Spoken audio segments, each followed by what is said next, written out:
Acharam? Mateus 26, 38. Então lhes disse: a minha alma está cheia de tristeza até a morte. Ficai aqui e vigiai comigo. Indo um pouco adiante, prostrou-se sobre o seu rosto, orando e dizendo: meu Pai, se é possível, passa de mim este cálice, todavia não seja como eu quero, mas como tu queres. E voltando para os seus discípulos, achou-os adormecidos e disse a Pedro: então nem uma hora podeis vigiar comigo? Vigiai e orai, para que não entreis em tentação. Na verdade o espírito está pronto, mas a carne é fraca. Até aí. Pai querido, fala conosco nesta manhã através da tua santa palavra. Nós cremos que a Bíblia aberta é a tua boca aberta falando com cada um de nós.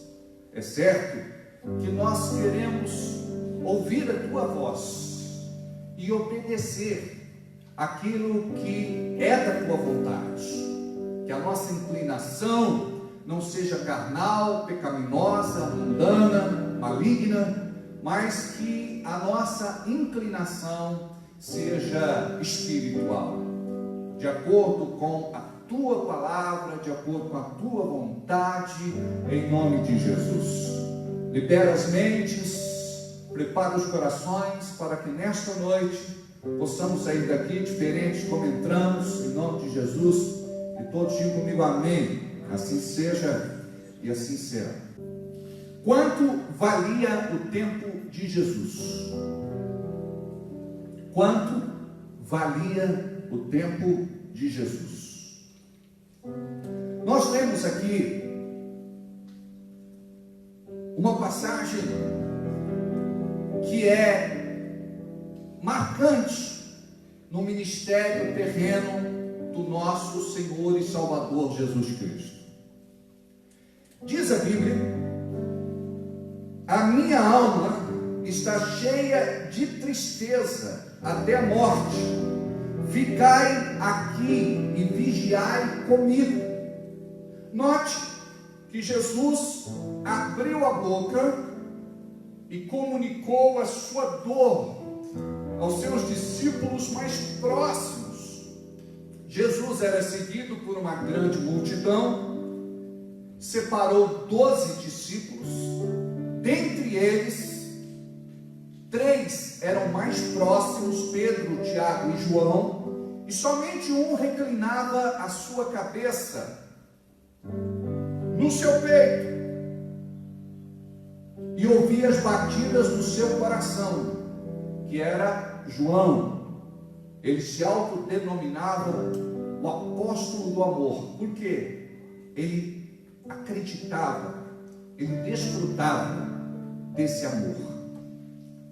Imagina só o nosso Senhor Jesus verbalizando agora, nesse momento da sua vida, algo que talvez até então eles não tinham observado. Pelo menos Jesus nunca tinha dito nada parecido. Agora ele vai orar junto com os 3, os melhores homens de oração. Jesus pega eles dormindo várias vezes. Jesus corrige. Eles não entendiam a importância do momento. Eles pensavam que era apenas mais um dia entre tantos dias. E este é o nosso problema. Nós pensamos que é somente um dia entre tantos dias e não entendemos a importância do tempo. Por esta razão nós não valorizamos o tempo como dádiva e presente de Deus para a nossa vida. Olha o que Jesus fala: a minha alma está cheia de tristeza. Tem uma outra tradução que diz: a minha alma está profundamente angustiada até a morte. Até então Jesus nunca tinha dito nada igual. A minha alma está cheia de tristeza. A minha alma está profundamente angustiada até a morte. Ficai aqui comigo. Era a hora que ele mais precisava de apoio. Ficai aqui comigo e vigiai do meu lado. Mas os discípulos fraquejaram. Talvez você diga: eles não eram espirituais, eles não estavam no mesmo nível, e Jesus precisava. Imagina que talvez aquele dia, ou as últimas semanas, que prenunciava a crucifixão ou crucificação, eles trabalharam dobrado. Acordava de madrugada e dormia muito tarde. Andavam muito a pé. O desgaste era muito grande, principalmente debaixo do sol desértico, altas temperaturas. Eles então acabaram sucumbindo, desfalecendo, dormindo. Eles não entenderam a importância daquele momento no ministério terreno de Jesus. E quando nós lemos o restante do texto, nós compreendemos algumas coisas importantes que precisamos trazer para a nossa vida. E indo um pouco adiante, prostrou-se sobre o seu rosto, orando e dizendo. Uma outra tradução diz que ele se distanciou a uma distância de um tiro de pedra, talvez 100 metros, para ter o seu particular com Deus, com o Pai. Ele, ao mesmo tempo que precisava de retaguarda, suporte, ele entendia que aquele momento de agrura tinha que ser pessoal, particular e íntimo com o Pai. Então ele se distancia para poder ter esse momento. E diz a palavra que ele ora e diz: meu Pai, se é possível, passa de mim este cálice, todavia não seja como eu quero, mas como tu queres. Se possível, afasta de mim este cálice, mas que não seja feita a minha vontade, mas a tua vontade. Que não seja feita a minha vontade, mas a tua vontade. Jesus orou várias vezes a mesma coisa, acredito que 3 vezes, pelo menos é o que está relatado. Só que esta oração não obteve resposta, porque Jesus já conhecia o desfecho dos acontecimentos. Ele seria o cordeiro imolado antes mesmo da fundação do mundo. Ele morreria em nosso lugar, em morte de cruz, uma morte terrível. Jesus estava no aguardo do cumprimento das profecias. Mas, embora sempre ele enfatizasse isso para os discípulos,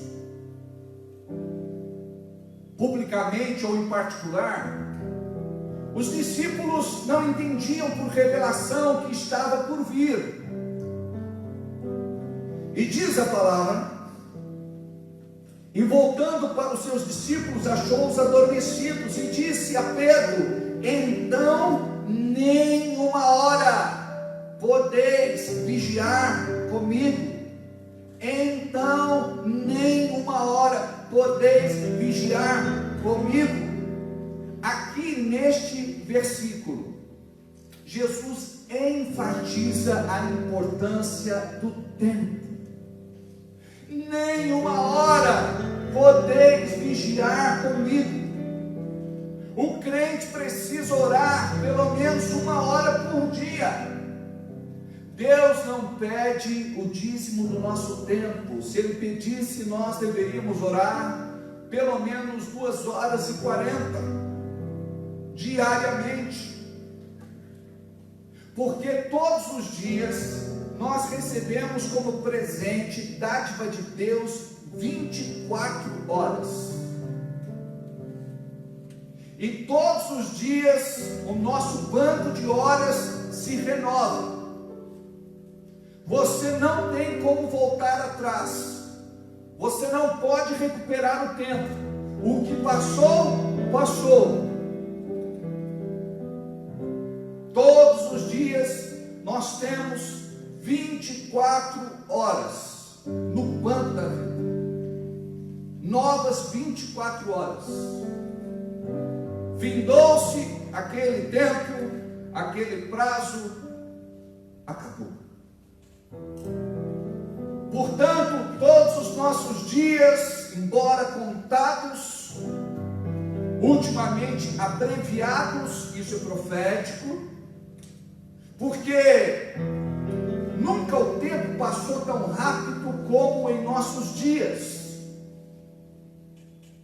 O Natal foi ontem, hoje já é ano novo. Num piscar de olhos, anos entram e anos se vão. Estamos ficando velhos, rápidos demais. Tudo está passando de uma forma meteórica e não nos damos conta disso, porque nós vivemos como se não houvesse amanhã. Nós desperdiçamos o nosso tempo, nós gastamos de forma errada. Nós não damos importância para os nossos dias. O que você não faz hoje, você diz assim: vou fazer daqui a algum tempo, daqui a algum dia. Só que no calendário não existe algum dia.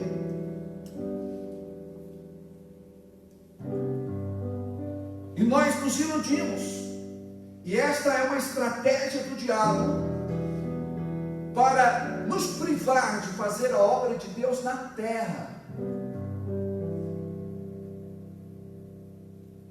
Os nossos dias são gastos, a nossa força, a nossa vitalidade, a nossa energia, e deixamos de abençoar a Deus fazendo a sua obra. Então nenhuma hora podeis orar comigo. Qual o tempo que você consagra da sua vida a Deus? Você precisa ter o seu momento a sós com Ele. Você precisa desenvolver a sua solitude, o seu devocional. Você precisa ter um relacionamento estreito e particular com Ele. Jesus nos ensinou isso em todo o seu ministério. Jesus nunca deixou de orar. E oração para nós não se trata apenas de passar um tempo com Ele, mas de ter uma vida consagrada. Porque oração é um estilo de vida. Você precisa estar ligado com o céu o tempo todo, 24 horas por dia. Você não pode estar longe, afastado, distante do seu favor, da sua graça, do seu amor, da sua bondade e da sua misericórdia. Nós não sabemos quanto tempo de vida ainda teremos à frente. Ninguém aqui pode falar com exatidão quanto tempo ainda vai viver. O importante é como você viveu. Tem gente que se preocupa com herança depois que a pessoa morre. Herança é o que alguém deixa para outra pessoa. Legado é o que a gente deixa na pessoa. Então, legado é mais importante que herança. Como eu tenho vivido? Como você tem vivido? Você tem vivido para você mesmo ou você tem vivido para Deus? O seu testemunho tem glorificado ao Senhor. Nem uma hora podeis orar comigo. O problema da nossa geração é que esta geração tem pouco de Deus, quase nada. Porque este povo, as pessoas, são mais religiosas do que convertidas, são mais convencidas do que convertidas, frequentam um templo, não são igreja de verdade. A Bíblia diz que Deus não habita mais em templos construídos por mãos humanas. O véu se rasgou de alto a baixo, a glória de Deus deixou de habitar dentro do templo para morar, residir e habitar dentro de nós. Hoje nós somos o templo do Deus vivo, a igreja de Deus.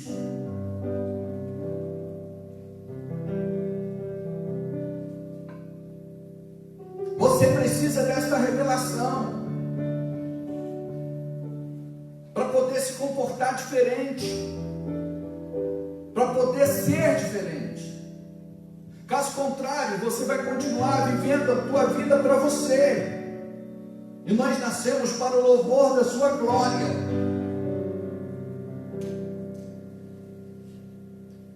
Cristo em vós, a esperança da glória.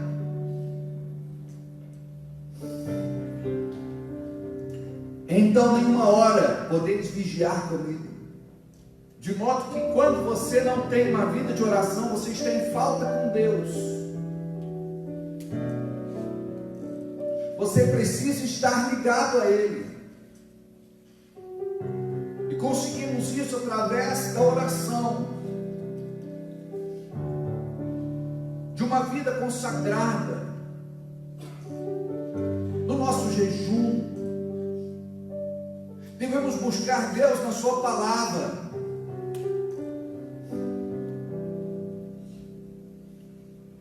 Vir aos cultos, principalmente neste momento.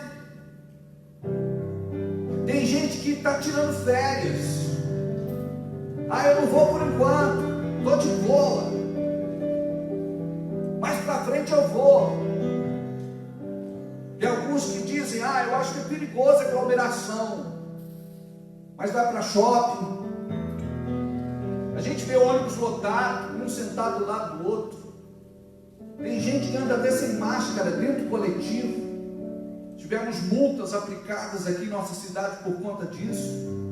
Avião, um sentadinho do lado do outro. mas na igreja não pode ir. O comércio está lotado, o supermercado está lotado, pessoas empinhadas, uma em cima da outra.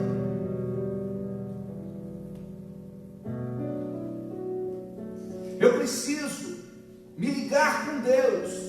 Isso é possível através da oração, da busca, da entrega.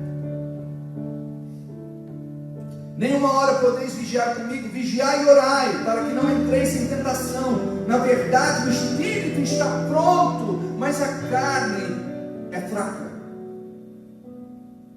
Olha o que Jesus disse: o espírito está pronto, sempre está disposto a buscar a Deus, mas a carne é fraca, a carne é preguiçosa, a carne é indolente. E o diabo, ele tira proveito desta fraqueza da carne. Você consegue dormir muito, orar pouco. Você consegue gastar o teu tempo com a tecnologia. Temos a internet,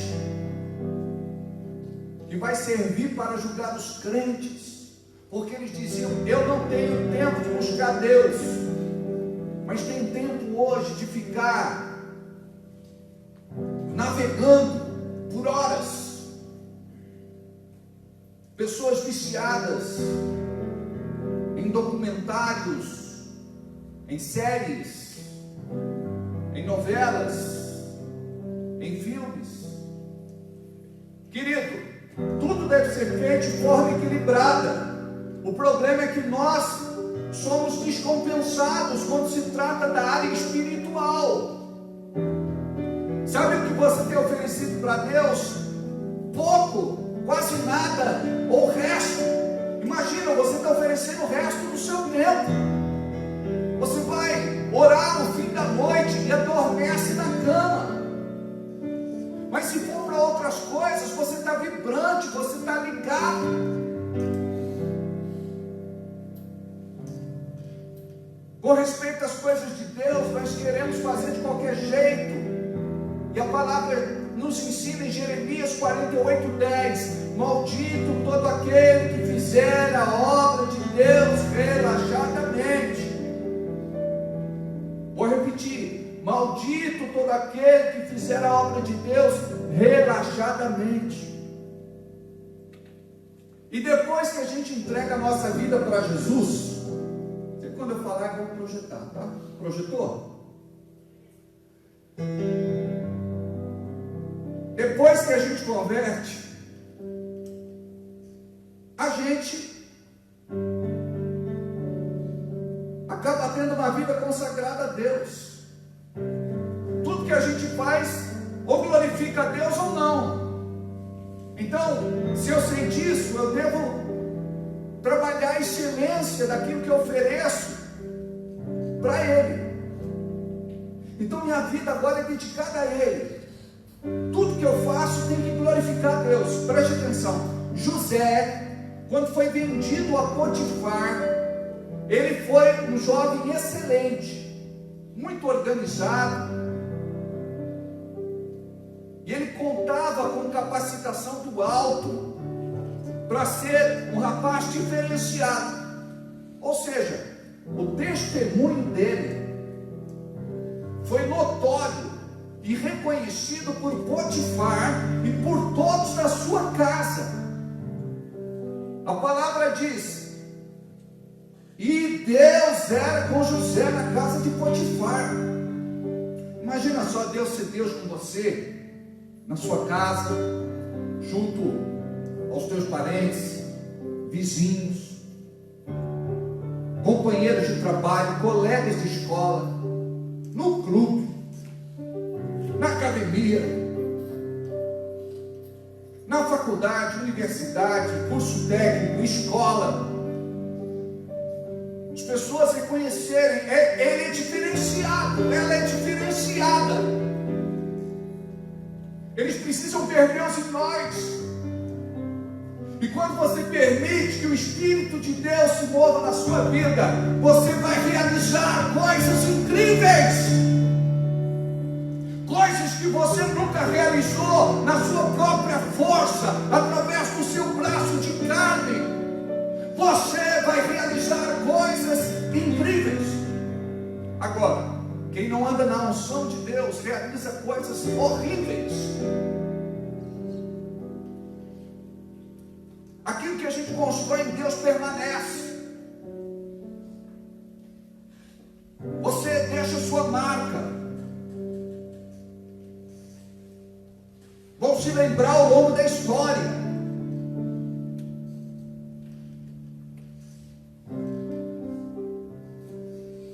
E diz mais a Bíblia: vigiai e orai, para que não entreis em tentação. Na verdade o Espírito está pronto, mas a carne é fraca. E indo, segunda vez, orou, dizendo: meu Pai, se este cálice não puder passar de mim, sem eu beber, faça-se a tua vontade. Olha só, qual era o objetivo de Jesus? Fazer a vontade do Pai, incondicionalmente. E a gente quer fazer a vontade do Pai condicionalmente. Tem coisas que a gente não entende, e nós vamos passar por elas na terra. Muitas vezes somos afligidos em nossa carne, nos entristecemos, chateamos, aborrecemos, magoamos, mas nunca guarde a amargura no seu coração. A Bíblia diz que não deve haver raiz de amargura no seu coração. Se policia. A gente precisa ter higiene do corpo. Todo mundo toma banho aqui com frequência, amém? Tem algum irmão cascão aqui? Diga amém. Tem alguma irmã cascão aqui? Diga amém. É mais fácil ter homem cascão, mulher cascão é difícil. Tem homem que não gosta de tomar banho, não é? Parece gato. A mulher tem que brigar com o marido para tomar banho, para ficar cheiroso, escovar dente, pentear o cabelinho. Se deixar, ele usa a mesma cueca 15 dias. Depois vira do avesso, para dar mais 15. Não se manifeste, meu irmão, porque nessa hora a gente se entrega. A mulher já olha a cor. Algumas dão sinal. Oh Senhor, tu estás falando hoje, nessa manhã, aleluia. Vamos voltar aqui. Mas eu quero que a tua vontade se cumpra na minha vida. E voltando, achou-os outra vez adormecidos, porque os olhos estavam carregados. Ou seja, o dia foi pesado, difícil, e eles estavam assim, exaustos.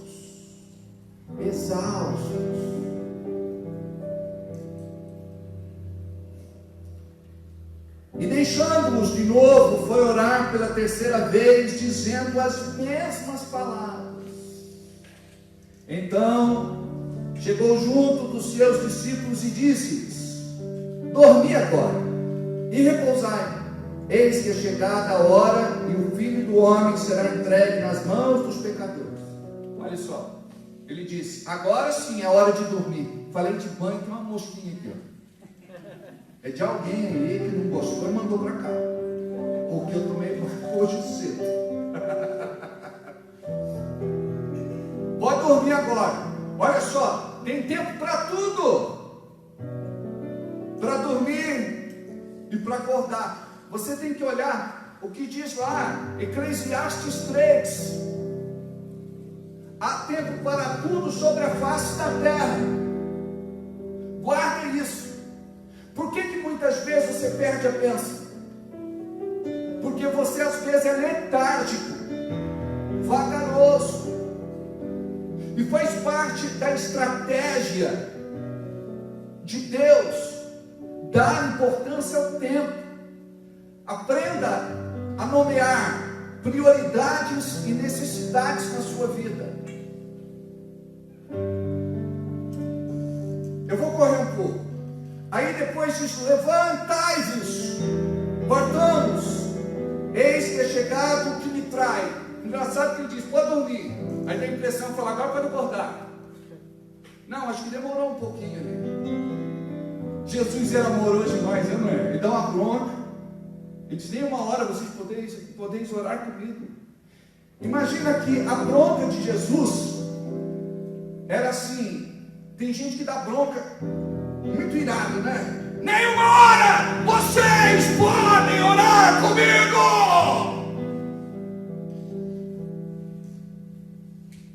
Jesus, acredito que ele tinha aquele amor que constrangia. Nem uma hora vocês podem orar comigo. Gente, é um tapa de luva de pelica na cara. É ou não é? E quem caminhou com Jesus 3 anos e meio já devia entender como que ele era.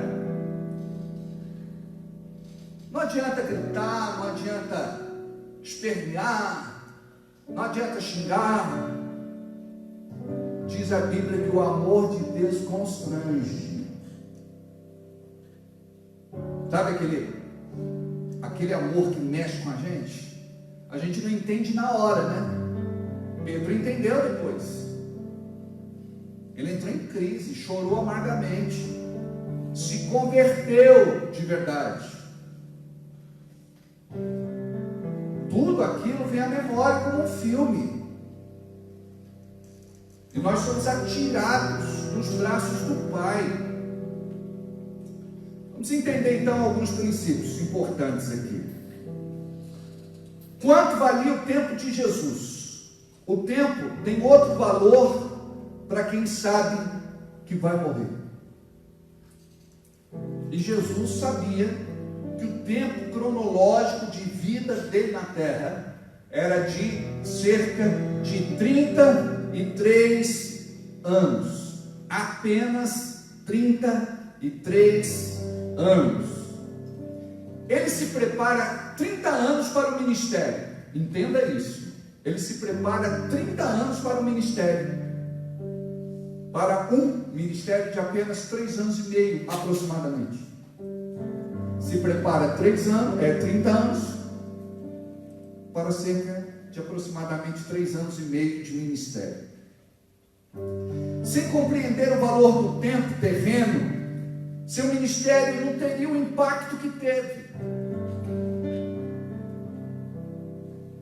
É por isso que tem gente que nasce e morre sem nenhum tipo de impacto.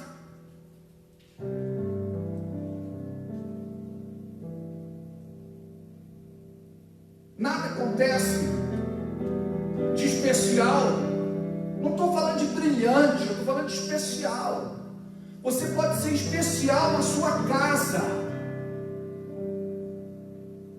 tratando bem os seus pais, família, tratando bem o seu marido, sua esposa. Você pode ser especial. Tem gente que é mais especial para o cãozinho de estimação do que para alguém da família. A criança quer brincar com o pai. O pai diz: eu não tenho tempo. Não me apurrinha, não tenho tempo. Sou muito ocupado. Mas todos os dias à tarde, ele pega o cachorro e leva a passear. Ele não faz isso com o filho, mas faz com o seu animalzinho de estimação. Você pode ser especial onde você passa, com uma atitude, com uma palavra, com um gesto. Você pode ser especial. Você pode mostrar que você é diferenciado. Não estou falando de ser brilhante, de descobrir algo grandioso que beneficie a humanidade. Estou falando de ser especial para alguém, especial para Deus. Quando você é especial para alguém, você é especial para Deus. Quando você faz alguma coisa para alguém, você faz para Deus.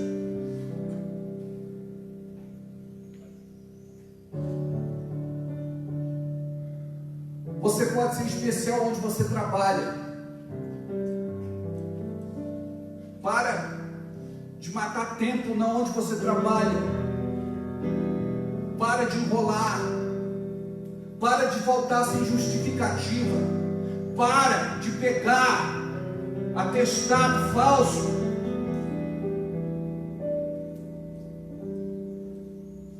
Já vi irmão que dizia que vivia doente e não tinha nada, até que ficou doente de verdade. Você tem que ser especial onde você trabalha, diferenciado. Valentim José lá na casa de Potifar, né? Mas não foi só na casa de Potifar, não, na cadeia. Ele foi carcereiro, toma a chave, cuida dos presos. Ele administrava tudo, porque viram que Deus era com ele. Aonde ele passava, viu que ele era diferenciado. Sabe o que acontece com crente em nossos dias? Ninguém quer empregar mais crente, porque é diferenciado. Não, crente é preguiçoso, indolente, vagabundo, enrolão. Crente é desonesto, crente é trapaceiro, crente é fofoqueiro. Olha só como somos conhecidos lá fora. Nós temos que mudar esse estigma. Nós temos que ser diferentes. Você tem que ser especial por onde você passa. Aonde você está, acredite, Deus te colocou ali com um propósito santo e divino.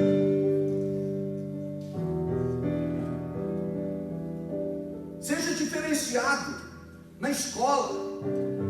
Uma vez chegou aqui um garoto, foi convidado por um dos nossos jovens.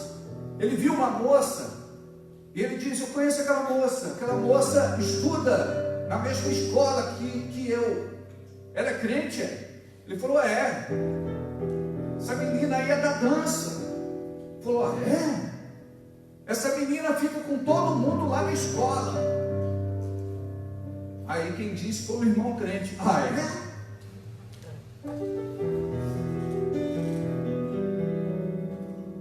Olha o testemunho. Seja especial na escola, no curso técnico, na faculdade, na universidade. Aí você vai ter uma carreira especial. Porque tem gente que pega o canudo, mas quem abre a porta é Deus. Quem te coloca para dentro é Deus. O diploma ajuda você a vencer no mundo. A fé ajuda você a vencer o mundo. Ajuda não, faz você vencer o mundo. Então nós precisamos entender isso, para ter uma vida diferenciada. Sem compreender o valor do tempo, devendo o seu ministério não teria o impacto que teve. Então você tem que deixar sua marca, a partir de hoje. Alguém vai falar de você: ele é generoso, ele é bom, ele é amigo, ele é interessado, ele é fervoroso, ele é temente a Deus, ele é uma pessoa santificada, consagrada, separada. E é diferente de ser religioso. É uma pessoa de oração, é uma pessoa que busca conhecimento na Bíblia, na palavra, que lê, que aconselha, que acompanha, que cuida. Qual que é a tua marca? Tem gente que tem a marca do atraso, retardatário. É aquela história da noiva, né? A igreja é a noiva, então você sempre chega atrasado. Isso não glorifica Deus. quando soar a buzina,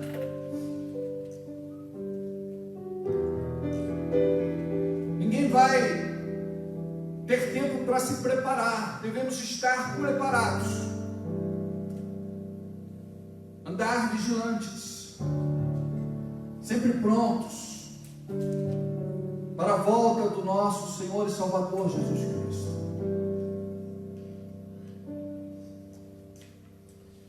Jesus viveu pouco tempo, mas ele viveu com propósito.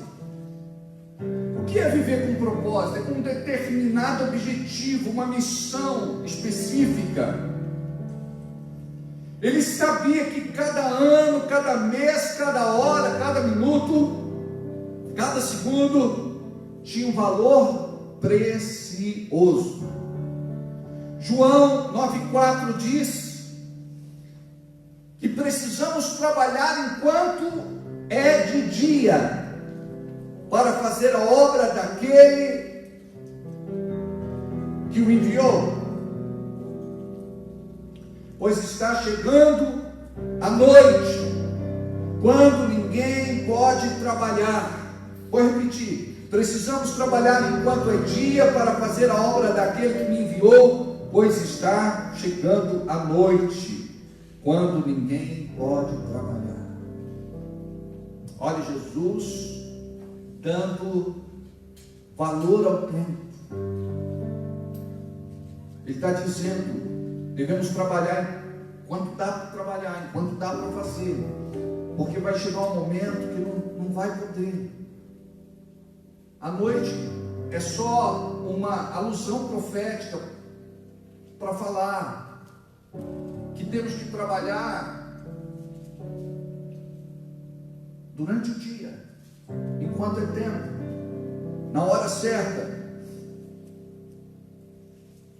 E diz mais a palavra: Jesus era organizado, detalhista, direcionado, metódico, programado.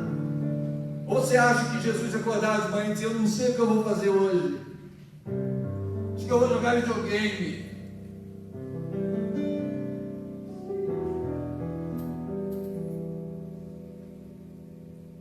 Acho que eu vou aquentar o sol, ficar olhando para o nada e ver o tempo passar. Ele sabia a importância que tinha de fazer uma visita, de dar uma palavra, de orar por alguém, de fazer a obra, de evangelizar, queridos. Se você entender isso, você vai viver uma outra realidade na sua vida. Você vai ser um ganhador de almas.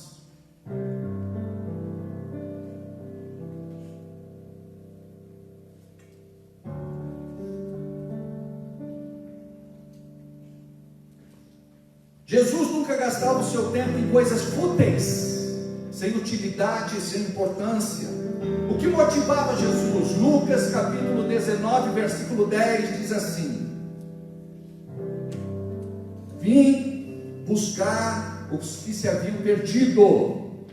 Vim buscar os que se haviam perdido. Olha só, ele tinha um propósito. Ele não nasceu por nascer. Vim buscar os que se haviam perdido. Mateus capítulo 18, versículo 11. Porque o Filho do Homem veio salvar os que se haviam perdido. Porque o Filho do Homem veio salvar os que se havia perdido. João capítulo 6, versículo 38. Pois eu desci do céu, não para fazer a minha própria vontade, mas a vontade do que me enviou. Porque não busco fazer o meu próprio desejo. Uma outra tradução diz assim: não vim fazer a minha própria vontade. A outra diz: eu não vim fazer o meu próprio desejo. João capítulo 5, versículo 30. Porque não busco fazer a minha própria vontade. Ou seja, Jesus, ele tinha disciplina para andar no propósito de Deus. João 4,34: a minha comida é fazer a vontade daquele que me enviou. Note que quando ele chega no Getsemane, ele já sabia qual era o seu propósito. Ele não era um Deus sem propósito, um homem sem propósito, porque ali ele era 100% Deus e 100% homem. Quando ele diz, a minha alma está profundamente angustiada até a morte, ele está falando como filho do homem. Mas é interessante que ele entra no Getsemane muito angustiado, profundamente angustiado na sua alma, mas quando ele termina de orar, ele se levanta e diz, estou pronto, estou pronto. Ele estava preparado para tudo aquilo que deveria acontecer. Alguns conselhos para todos nós. Siga o exemplo de Jesus. Primeiro, busque o propósito de Deus para a sua vida. Fale Ele. Comece com oração, com jejum, uma vida consagrada a Deus. Busque Deus na sua palavra. Seja uma pessoa que não perde culto. Faça parte de uma célula e desenvolva a sua comunhão com Deus com muita maturidade. Sabe o que vai acontecer? Vai ser natural o mover de Deus em você. Você vai descobrir o propósito de Deus para a sua vida. Foi assim que eu descobri que Deus me queria no altar, pregando a palavra. Foi assim que eu descobri que eu tinha um chamado pastoral. Agora, não é só púlpito. Nós somos pessoas de campo. Nós somos pessoas de gastar a sola de sapato. Nós somos pessoas de trabalhar até tarde. Às vezes estou na casa dos irmãos. Para você é uma visita social. Para nós não ainda. Não ainda significa não ainda. Mas para nós não é. Nós estamos lá trabalhando. Nós estamos lá servindo. Foi para isso que o Senhor nos chamou. Então a gente muitas vezes, numa conversa, fala tantas coisas frívolas, vãs, banais. Começa a falar do amor de Deus. Às vezes eu estou na sua casa, aí a gente está lá conversando e tal. Daqui a pouco me fala do culto, da palavra. Aí a gente se torna espiritual, uau. O ambiente muda, o clima é outro. Um conta o testemunho de cá, outro testemunho de lá. Não sei se você já percebeu, mas se você deixar, aí a pessoa fica criticando uma coisa, criticando outra, falando mal do irmão aqui, mal de uma irmã ali. A gente tem que trazer para o espiritual. Tá bom? Então busque o propósito de Deus para a sua vida. 2, deixe o Espírito inspirar você. Todo dia converse com o Espírito Santo. O Espírito Santo, ele vai dirigir você. Você vai viver uma vida espiritual empolgante. Amados, eu sou apaixonado pela vida. Meu ministério é algo empolgante. Eu converso com pastores, alguns pastores estão tão cansados do ministério, reclamam tanto das injustiças, mas eu olho para o meu ministério e digo, o meu ministério é apaixonante, é empolgante, é algo assim que, sabe, me ganha dia a dia, me fascina. Não existe esse peso, nunca ninguém me viu reclamando de ministério. Estou cansado de vocês, povo injusto, ninguém contribui, vocês não querem nada com nada.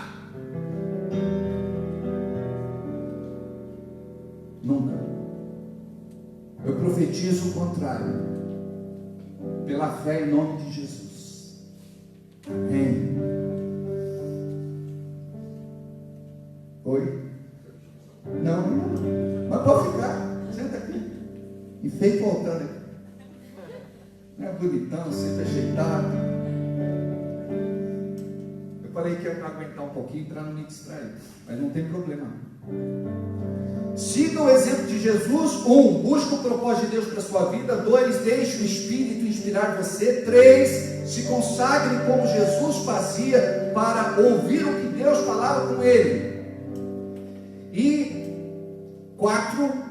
Faça sua obra objetivamente, ou seja, frutifique. Olha o que diz em Mateus capítulo 15, versículo 5. Mateus 15, 5.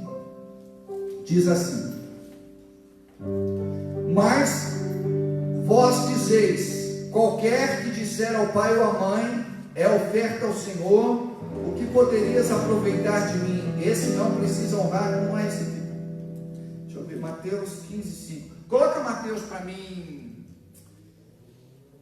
15, 16, que eu sei que fala de fruto, né?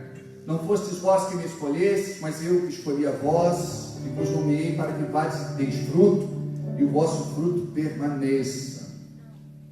Não é? Troquei tudo? Vamos lá, eu estou. Acorda! Não é isso não. João 15, 16. Obrigado. É isso mesmo, João 15, 16. Não foi isso que eu falei? Meu Deus do céu. Acorda. Não fostes vós que me escolhestes, mas eu vos escolhi e vos nomeei para que vades e deis fruto e vosso fruto permaneça, a fim de que tudo o que pedides eu vou conceda. É interessante essa parte, a gente gosta, né? Eu quero receber de Deus. Sabe o que está dizendo nesse versículo? O Senhor vai te abençoar, mas a partir do momento que você fizer a obra dele. Interessante isso, né? Vamos correr um pouco aqui, só para finalizar. Quanto tempo você tem de vida? O que você já fez para Deus? Quais são os teus frutos? O que você vai apresentar para Deus? Você terá seu galardão no céu. Você vai receber uma recompensa futura pelas suas obras. Olha o que diz em Romanos capítulo 2, versículo 6. Romanos 2, 6. O qual recompensará cada um as suas obras. 1 aos Coríntios capítulo 15, versículo 58.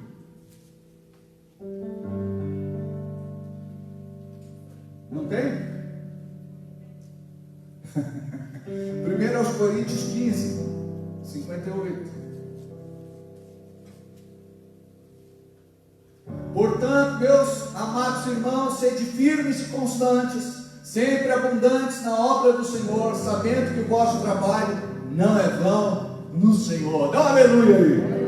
Glória a Deus. Aleluia. Muito bom. Deus, o irmão animado aí, como puxa, né? Bom. Aleluia. Glória a Deus. A gente faz a diferença. Gálatas capítulo 6, versículo 9. Olha o que diz.